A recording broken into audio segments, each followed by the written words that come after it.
El siguiente programa es familiar. Puede contener escenas de violencia moderada. No contiene escenas de sexo. Para mayor comprensión de los menores de edad, debe ser visto en compañía de un adulto responsable.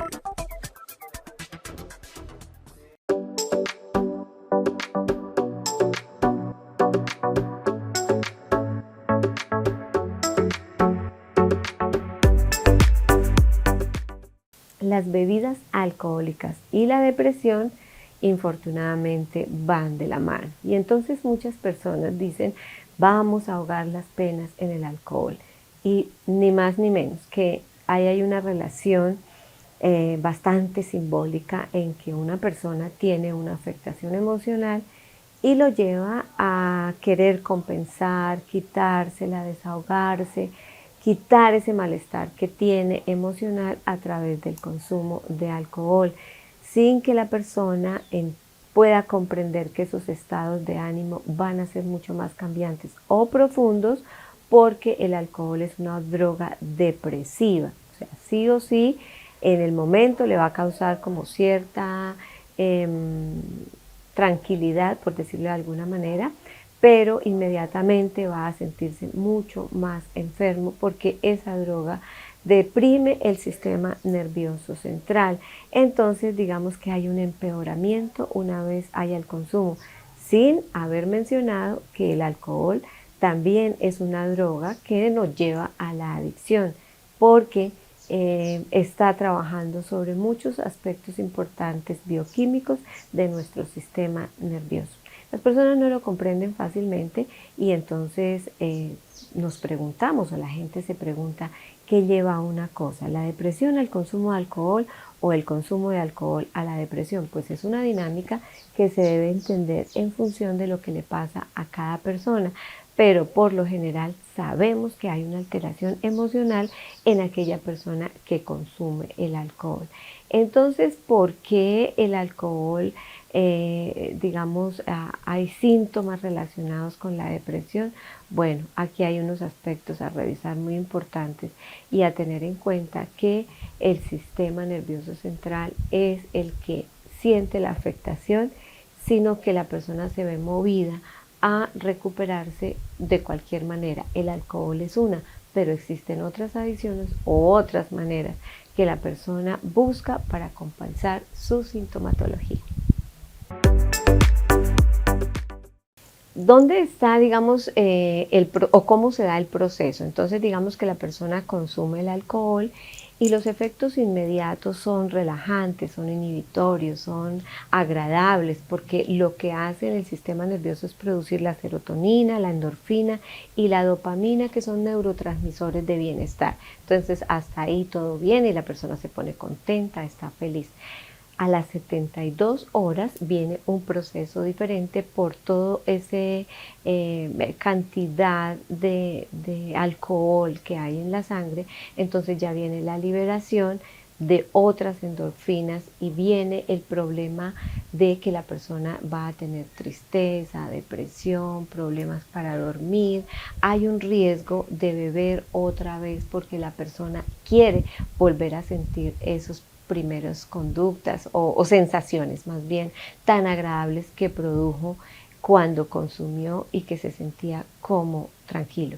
Pero no, ya después de las 72 horas ese efecto se llama efecto de rebote de ese consumo y entonces viene esto que les digo y la salud del individuo por supuesto que se va a sentir deteriorada, alterada y con un malestar bastante importante, porque esto lo que está haciendo es efecto en la química de nuestro cerebro y la química funciona por sí sola. Nosotros no podemos inhibirla, sino que hay algo exterior que se lo está provocando. Entonces, ¿qué aparece antes?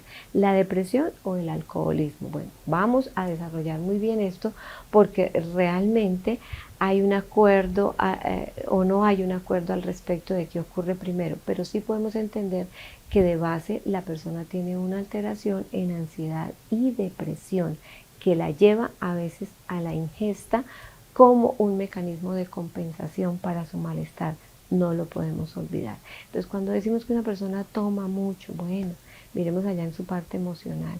¿Qué es lo que ha ocurrido que lo lleva a un cuadro depresivo y ese es un mecanismo de satisfacción. Entonces la depresión y el alcohol se correlacionan de una manera muy importante porque hay el aumento, digamos, de unos síntomas buenos, agradables, desagradables, por los que la persona pasa y lo lleva a un trastorno y la persona no comprende realmente qué está pasando. Quienes lo podemos evaluar, lo comprendemos. Y a veces la familia, porque dice, pero ¿por qué toma tanto? Pero siempre con esos problemas de alcohol. Pues siempre ha tenido quizá un problema que le ha hecho cambiar sus estados de ánimo. Depresión mayor inducida por alcohol.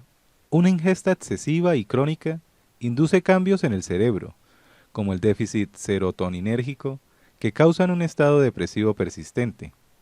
Como se decía antes, esto provoca a su vez proseguir con el consumo, agravar los síntomas y consolidarla retroalimentando el ciclo. Consumo de alcohol a raíz de un cuadro depresivo. La relación entre depresión y bebida también parte desde el otro polo. Aquí, el paciente adquiere el hábito de beber para aliviar su sintomatología depresiva. Con el paso del tiempo, la costumbre se agrava y se pone en marcha la retroalimentación entre ambos trastornos, lo que empeora sus síntomas.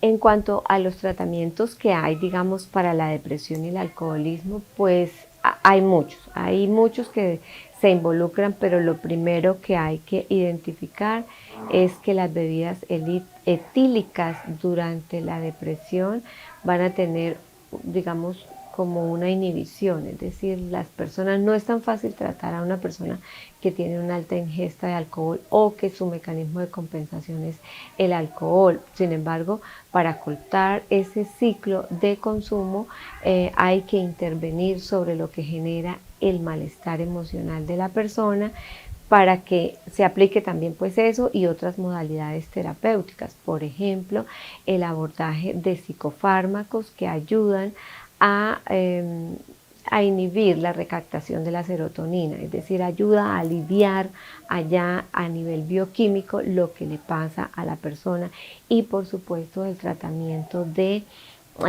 terapias relacionadas con la parte cognitiva conductual de la persona que lo hacemos desde la clínica, desde todo su enfoque de hábitos, de bienestar, de trauma y el funcionamiento, digamos, normal. Esto ha hecho que la persona pueda funcionar y siempre, por supuesto, ha apoyado en lo más importante cuando la persona ya no tiene control sobre eso, es que tiene que usar un medicamento para que podamos ayudarlo en esa parte bioquímica. Todo nos va a llevar a nosotros a disminuir, digamos, esa comorbilidad que siempre va a estar presente entre el alcohol y la depresión. Por lo general, digamos que es uno de los escapes, por decirlo de manera sencilla y muy coloquial, que la mayoría de las personas usan para su dolor y es el consumo del alcohol. ¿Es posible dejar el alcohol cuando se tiene depresión? El alcohol proporciona una solución sencilla e inmediata a la tristeza, de forma que se convierte con facilidad en el antídoto para escapar de las emociones desagradables. Esta es la piedra en el camino, lo que dificulta sacar el licor de la vida cuando la depresión se vuelve profunda o cronífica. No obstante, si te preguntas sobre la posibilidad de dejar el alcohol teniendo depresión, la respuesta es afirmativa, si se plantea desde el punto de vista preventivo.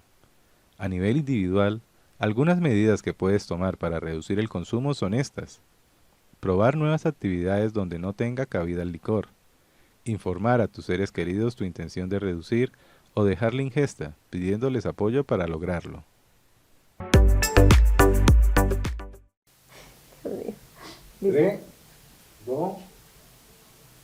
También es importante cuidar la alimentación, el sueño, el descanso, la conexión social, aprender a tener otros mecanismos que sean, le digo yo a mis pacientes, de escapes, que me produzcan a mí alegría, que me den fuentes de placer sanas y diferentes al esconderme, por ejemplo, en el alcohol o bueno, en la adicción. También tener esas conexiones sociales que nos lleven a evitar una recaída y también tener, por supuesto, pensar en que la bebida, pues eso lo tiene que ver mucho con el siguiente paso, que es buscar una conexión terapéutica, buscar una persona que nos pueda ayudar a nivel de psicoterapia para mirar entonces qué es lo que está pasando conmigo. Recordemos que las adicciones y el alcohol son enfermedades, ¿sí? El consumo son enfermedades y esas enfermedades me llevan a mí más adelante a otro tipo de trastornos. Lo cierto es que yo no he podido resolver ciertos aspectos que pasan en mi vida, quizá traumas sencillos, complejos, lo que pueda pasar, lo cierto es que dejaron una huella emocional en mí que yo no estoy reconociendo. Ante cualquier síntoma, pues entonces es mejor hacernos revisar por un profesional en psicología clínica que nos ayude a revisar, a trabajar y a entender lo que pasa, gestionarlo, podemos salir adelante antes de que se complique. Y si ya está complicado, hacernos el tratamiento que corresponda. Recordemos que siempre podemos estar mejor. Los espero en mi consultorio.